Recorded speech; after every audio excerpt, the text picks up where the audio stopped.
சிவபெருமான் கிட்ட பேயா மாறணும்னு வரம் கேட்ட ஒருத்தங்களை பத்தி உங்களுக்கு தெரியுமா? எஸ், அவங்க தான் புனிதவதி. காரைக்காலில் பிறக்கிறாங்க. சின்ன வயசுல இருந்தே சிவன் மேல சிறந்த பக்தியா இருக்காங்க. நாகப்பட்டினத்துல உள்ள பரமகத்தன் அப்படின்ற வணிகரை கல்யாணம் பண்ணி வைக்கிறாங்க. ஒரு சூழல்ல இவங்க சிவனோட அருளால பல அதிசயங்களை நிகழ்த்தி காட்டுறாங்க. அது அவங்களுடைய மேரேஜ் லைஃப் அஃபெக்ட் பண்ணுது. இவங்க சாதாரண பெண்ணே இல்ல, தெய்வத்தன்மை வாய்ந்தவள் அப்படின்னு சொல்லிட்டு அவங்களுடைய கணவர் விட்டுட்டு போயிடறாங்க. இவங்களும் தன்னுடைய கணவர் எங்கெங்கேயோ தேடி பல வருஷம் கழிச்சு மதுரையில பாக்குறாங்க. அவருக்கு இன்னொரு திருமணம் ஆகியிருக்கு. அவங்களுடைய குழந்தைக்கு புனிதவதி அப்படின்ற இவங்களுடைய பேரை வச்சிருக்கிறாரு. மீள முடியாத அதிர்ச்சியில இருந்த புனிதவதிக்கு இன்னொரு அதிர்ச்சி. அவங்களுடைய கணவர் இவங்க காலில் விழுறாரு. புனிதவதி அவரை கணவரா பாக்குறாங்க. அவரு புனிதவதியை கடவுளா பாக்குறாரு. Tricky conflict.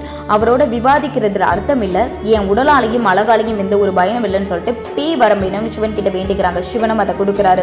இங்கிருந்து கைலாயம் வர போறாங்க. மலையின் புனிதம் கருதி தலைகீழா போறாங்க. இவங்க பக்தியை பார்த்து சிவன் அம்மானு கூப்பிடுறாங்க. அவங்க தான் காரைக்கால் அம்மையார். 63 நாயன்மார்கள்ல 3 பெண்கள், அதுல காரைக்கால் அம்மையார்